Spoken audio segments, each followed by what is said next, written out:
An emergency alert for life-threatening flash flooding has been issued for parts of the Gold Coast, after the city bore the brunt of heavy rain overnight. Key points.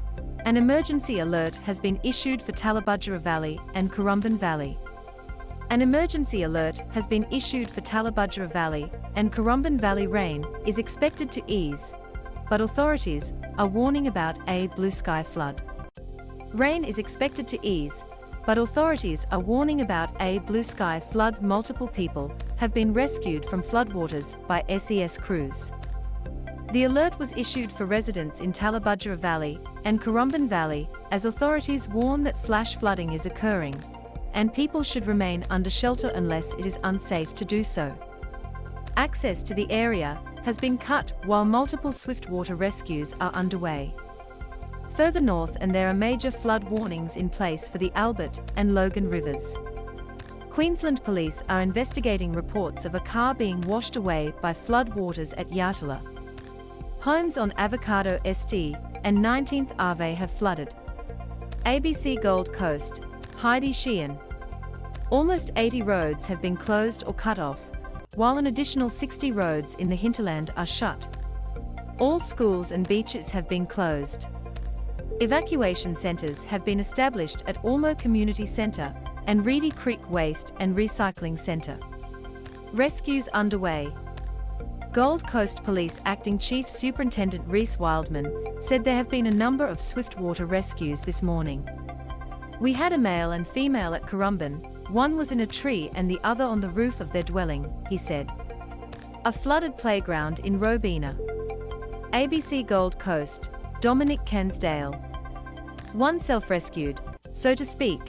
They self-evacuated out of the tree as the water dropped and the other was rescued. Swiftwater rescues have also occurred in Tallebudgera Valley and Palm Beach. Queensland Fire and Emergency Services Southeast Assistant Commissioner Kevin Walsh said requests for help have increased this morning, with 9,000 SES jobs and 565 Swiftwater rescues across the state so far. Canal waters are lapping on the doorsteps of nearby houses. ABC Gold Coast, Dominic Kensdale. People who are either trapped in vehicles or are seeing rising floodwaters in or around their home, he said. It's a fast-moving dynamic environment currently, and it will be like this for the rest of the day at least. Assistant Commissioner Walsh said people should avoid travelling. Because the ground is absolutely saturated, if we do get some stronger winds, one of the issues is falling trees because the root systems are so compromised, he said. It had risen so fast.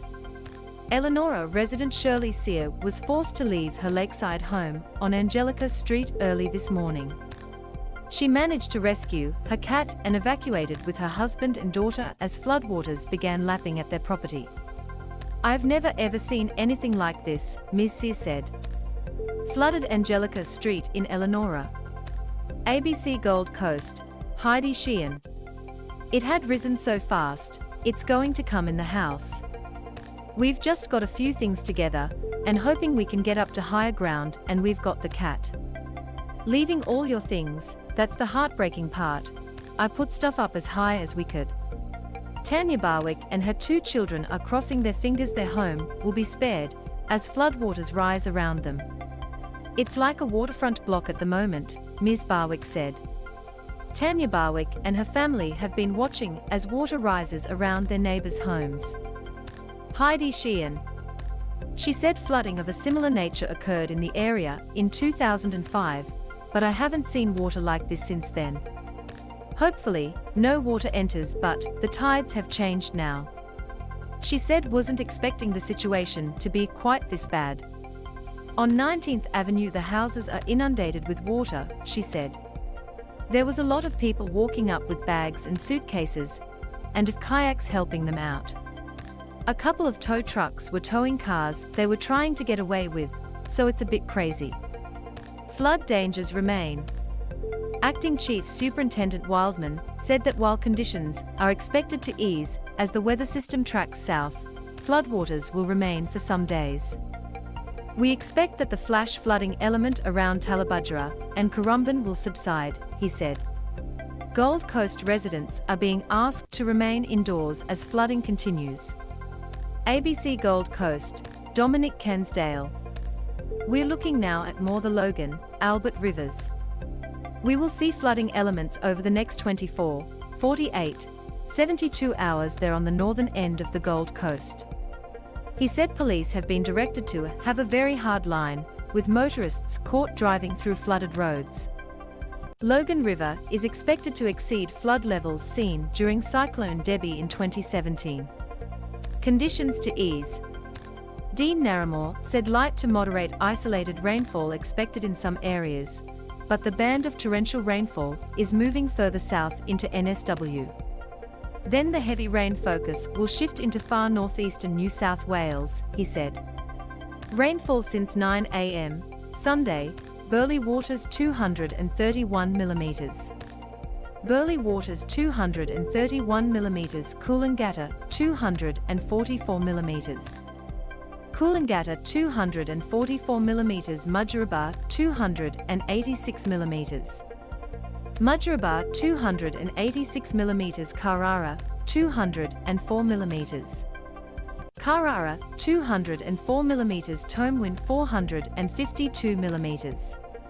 Tomewin 452 mm, Tallebudgera Creek 371 mm.